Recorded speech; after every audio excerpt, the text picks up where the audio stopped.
Okay, let's dive right into this. Welcome to an explainer that's going to absolutely shatter how you look at your daily interactions. Seriously, we're about to reveal the hidden psychological forces that program your every move, usually without you even noticing. If you've been walking around thinking you are in total control of your life, well, buckle up, because the science of human behavior is about to prove otherwise. So, I've got a question for you. Are your choices really yours? Let me be completely blunt here. Your conscious choices? They're mostly an illusion. Yeah, we all like to think we operate on pure logic, but in reality, we are heavily manipulated by a hidden mammalian brain and unseen environmental triggers. Pay close attention today, because you're going to see just how easily the human mind can be hacked. All right, part one, the trap of controlled freedom. You know, true, unrestricted freedom is actually kind of terrifying to the human brain. That's exactly why skilled manipulators offer you something that feels much safer. Think about it. If you ask a friend, hey, let's go out, you give them full freedom to say no. But if you ask Pizza Hut or Domino's, boom, you've completely bypassed their resistance. You just gave them two options that lead to the exact same result. They feel like they're in charge, but actually, you completely box them in. It boils down to this idea. People never want full freedom. They want controlled freedom, where their ego is totally safe. Marketers use this illusion literally all the time. Think about buy one, get one free, or buy two, get 50% off. They structure these choices to make you feel like you just won a game, when in reality, they've dictated the entire outcome. You still bought the product, but hey, your ego feels super smart. Moving on to part two, persuasion, or preparing the soil.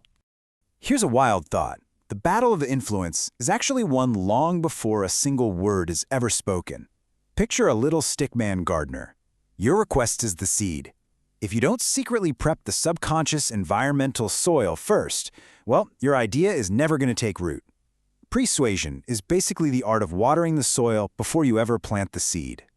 Let me share some seriously startling experiments that prove this. So, researchers sent this attractive guy to ask women for their phone numbers in a mall. At first, he got a lot of rejections, but his success rate skyrocketed in one specific location, standing right in front of a flower shop. Why?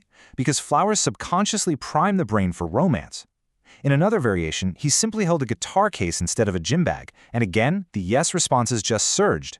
And get this, none of the women realized the environment or the props caused their decision. They all thought they made a fully conscious choice. And you know, this kind of environmental framing applies heavily to business too. There was this online furniture store that ran a crazy experiment. They divided their visitors. Half of the people saw a website background with soft, fluffy clouds. The other half, they saw a background of pennies. The cloud group completely focused on comfort and bought expensive, plush couches. But the coin group, they became highly budget conscious and hunted for the cheapest options available. The visual soil completely dictated their spending. Which brings us to section 3, anchoring and shocking the brain. So, how exactly do people use numbers to completely hijack your perception of value? Well, picture this. A salesman was really struggling to sell a high-end software package because clients just kept arguing about the price. So he changed one single thing. Right before revealing the actual cost, he'd laugh and say, well, obviously I can't charge you $1 million for this. He used this massive number as a joke, literally just to shock the buyer's subconscious. And the result was absolutely staggering. By dropping that massive $1 million anchor right off the bat, the actual price of $75,000 suddenly felt like this tiny, highly reasonable amount. All price negotiations stopped immediately. No way, right? But the buyer's mammalian brain simply compared the $75K to the $1 million joke, completely bypassing their actual budget. All right, part 4, the identity hijack. Assigning a specific identity to someone is basically the ultimate cheat code to reprogramming their behavior. Check this out. Marketers were really struggling to get people to taste this weird new energy drink because, naturally, resistance was high.